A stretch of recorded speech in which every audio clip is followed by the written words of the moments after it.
Saat ini prosesnya telah mencapai tahap penentuan pemenang. Perseroan pun tengah merampungkan seluruh CP agar transaksi senilai 282,1 miliar rupiah tersebut dapat diselesaikan secara administratif. Pemirsa, PT PP Persero Tbk memproyeksikan penyelesaian transaksi divestasi PT PP Infrastruktur dan PT Celebes Railway Indonesia akan rampung pada awal 2026. Ya, Direktur Strategi Korporasi dan HCM PT PP IGD Upeksa Negara menyatakan bahwa saat ini perseroan masih dalam tahap pemenuhan persyaratan pendahuluan atau CP yang tertuang dalam perjanjian jual beli saham bersyarat atau Conditional Share Purchase Agreement terkait pelepasan aset CRI yang mengelola jalur kereta api Makassar Parepare. Saat ini prosesnya telah mencapai tahap penentuan pemenang. Perseroan pun tengah merampungkan seluruh CP agar transaksi senilai 282,1 miliar rupiah tersebut dapat diselesaikan secara administratif. Sementara itu untuk divestasi 81% saham di PT PP Infrastruktur kepada PT Farsa Zamindo Laksana senilai 1,41 triliun rupiah, perseroan juga tengah melakukan pemenuhan CP serta proses uji tuntas lanjutan. Langkah divestasi dengan total nilai transaksi 1,69 triliun rupiah ini merupakan bagian dari rencana jangka panjang perusahaan tahun 2025-2029 dan PT PP sendiri berkomitmen untuk menata ulang portofolio bisnisnya dengan upaya untuk kembali fokus pada bisnis inti di bidang konstruksi gedung, infrastruktur, dan EPC.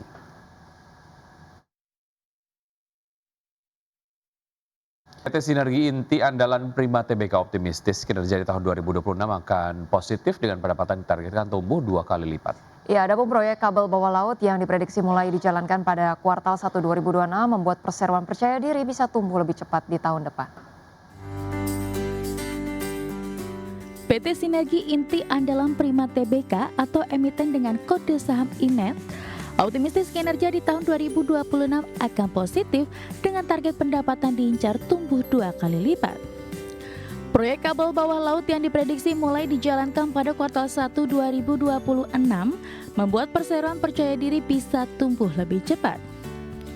Direktur Utama INET Muhammad Arif mengatakan pertumbuhan pendapatan INET tahun ini terutama ditopang oleh aksi monetisasi aset yang baru secara efektif berlangsung pada 2025. Pada 2026, INET mengekspektasikan pertumbuhan lanjutan sebesar 2 kali lipat pertumbuhan 2025. Ekspektasi itu didasarkan pada proyek kabel laut Jakarta-Singapura yang diproyeksi rampung pada kuartal 1 2026. Manajemen memprediksi bahwa setidaknya lonjakan pendapatan baru akan terasa pada kuartal 2 dan seterusnya. Pada proyeksi revenue streamnya, INET menyebut kapasitas kabel bawah laut ialah 20.000 kbps. Revenue per tahun diproyeksi sekitar 474 miliar rupiah dengan target gross profit pada level 50 hingga 65%.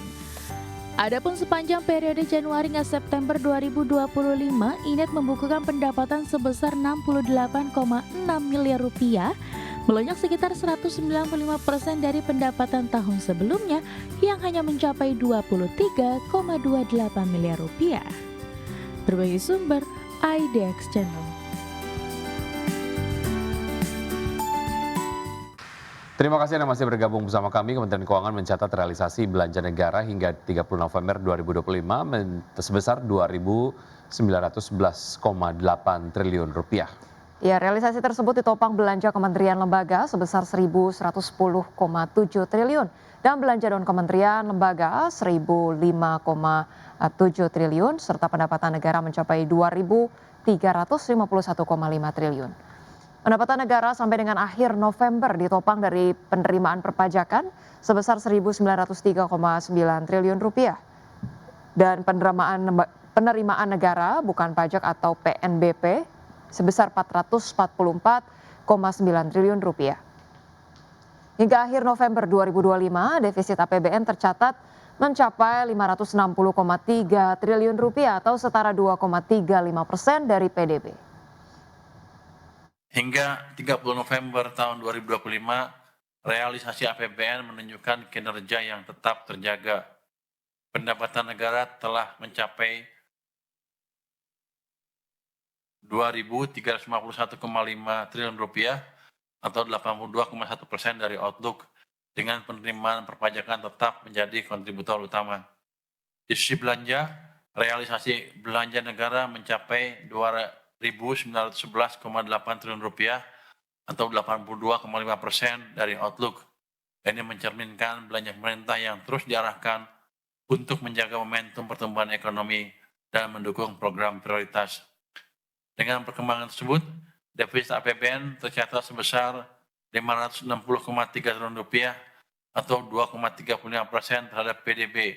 Ini masih dalam batas yang terkelola dan sesuai dengan desain APBN kita. Sementara itu, keseimbangan primer mencatat defisit sebesar Rp82,2 triliun. Ini menunjukkan pengelolaan fiskal yang tetap prudent di tengah berbagai tantangan global. Ya, selanjutnya Bank Indonesia meyakini pertumbuhan ekonomi Indonesia berpotensi menunjukkan tren perbaikan pada triwulan 4 tahun 2025. Ya, pertumbuhan ekonomi pada kuartal 4 akan ditopang peningkatan konsumsi rumah tangga serta realisasi investasi. Bank Indonesia meyakini pertumbuhan ekonomi Indonesia berpotensi menunjukkan tren perbaikan pada triwulan 4 2025, didorong oleh peningkatan konsumsi rumah tangga serta realisasi investasi. Perbaikan konsumsi rumah tangga didukung oleh realisasi belanja sosial pemerintah, serta keyakinan masyarakat terhadap kondisi penghasilan dan ketersediaan lapangan kerja yang terus meningkat.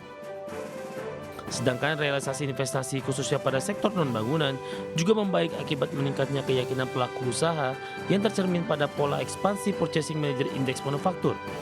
Meski demikian, Gubernur Bank Indonesia Peri Warjio menyoroti perlunya penguatan permintaan domestik, mengingat kinerja ekspor diperkirakan melambat akibat berakhirnya front loading ekspor ke Amerika Serikat serta penurunan permintaan dari Tiongkok dan India. Permintaan domestik tersebut perlu makin diperkuat sejalan dengan kinerja ekspor yang diperkirakan akan melambat seiring berakhirnya front loading ekspor ke Amerika Serikat serta menurunnya ekspor besi baja ke Tiongkok dan minyak kelapa sawit CPO ke India. Secara keseluruhan, Bank Indonesia memprediksi pertumbuhan ekonomi 2025 berada dalam kisaran 4,7 hingga 5,5%. Momentum pertumbuhan tersebut diproyeksikan akan berlanjut dan meningkat menjadi 4,9 hingga 5,7% pada tahun depan. Jakarta, Tim Liputan, Adexian. Terima kasih Anda masih bergabung sama kami. Pemirsa, PT Sampurna Agro Tbk atau SGRO memproyeksikan kinerja usaha masih prospektif hingga tahun 2026, didorong harga minyak kelapa sawit global yang relatif kuat serta sinergi usaha setelah diakuisisi Posco Internasional. Ya, perseroan menargetkan pertumbuhan produksi CPO dan tandan buah segar atau TBS di kisaran 3 hingga 5% pada tahun depan. Hingga kuartal 3 tahun 2025, produksi ataupun total produksi TBS SGRO meningkat 13% secara tahunan menjadi 1,2 juta ton. Kenaikan ini didorong meredanya dampak El Nino yang sempat menekan produksi pada tahun sebelumnya. Produksi CPO ikut naik 13% menjadi 248 ribu ton dengan tingkat ekstraksi minyak atau OIR stabil di level 20,8%. Meski harga CPO sempat turun di awal kuartal 4 tahun 2025, SGRO menilai rata-rata harga tahun ini masih lebih tinggi dibanding tahun lalu. Permintaan ke depan diproyeksikan tetap kuat seiring dengan dorongan program 40 pemerintah. Masuknya Posco Internasional dinilai menjadi katalis positif melalui sinergi hulu dan hilir, serta efisiensi rantai pasok yang diharapkan mendongkrak kinerja SGRO pada 2026.